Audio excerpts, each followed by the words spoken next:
Hello. It's been a bit of time. I did say that the once a month idea was not happening. I'll try my best on making a video bi-weekly or monthly. I'm not going to talk about the rendering part because I kinda talked about it last video.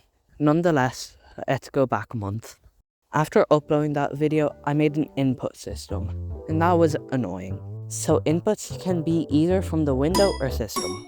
If it's a system input, your app is open and an input is pressed. But if it's a window input, it's the same, but your window is focused. The window system that Vyxen uses only detects window inputs, but I wanted system inputs. So I started with that. First, I made my own key code list and created key event and input structs. And once I got to the update function of inputs, I thought, do I really need system inputs? Majority of games only use window inputs. I'll just restart and use window inputs. So that's what I did. So I updated the key code list because the previous library had different key codes to win it. I removed the update function. Well, technically there is still an update function, but it updates the just press and just released list. But I forgot to mention that each key event has 3 fields.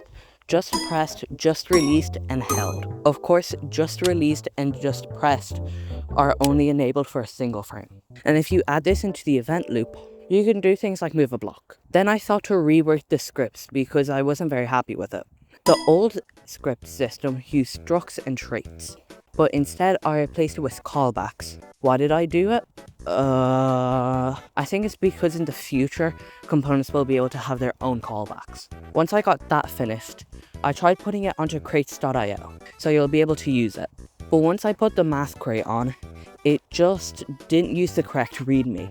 It used the root readme, not the math readme. So I deleted the crate and tried putting it again. So great. After waiting 24 hours and fixing the cargo.toml, it's still wrong. So I created an issue on GitHub about it, and it's working. What? So there's something wrong on my browser. It's correct for others, so whatever.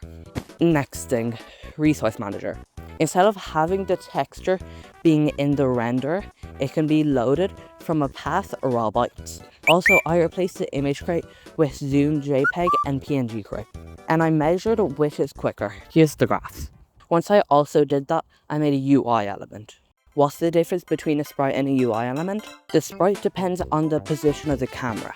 The UI element stays in the same position all the time. I made UI elements to be able to have texture and text. When did I make text? Text. This was the worst part of the week. First, I made a font resource. It basically just stores the font data, then Scriffa reads the font and gets the glyphs. For each character in the string, it finds the glyph for it and then rasterizes it. It's basically one big picture with all the characters packed into it. The glyph atlas is set to the render. The renderer figures out what areas to render and renders it. There we go, now it's working, finally. Another end screen now. I did other things that I cut out because it was either not interesting or it'll be better for the next video. Enough talking. Bye.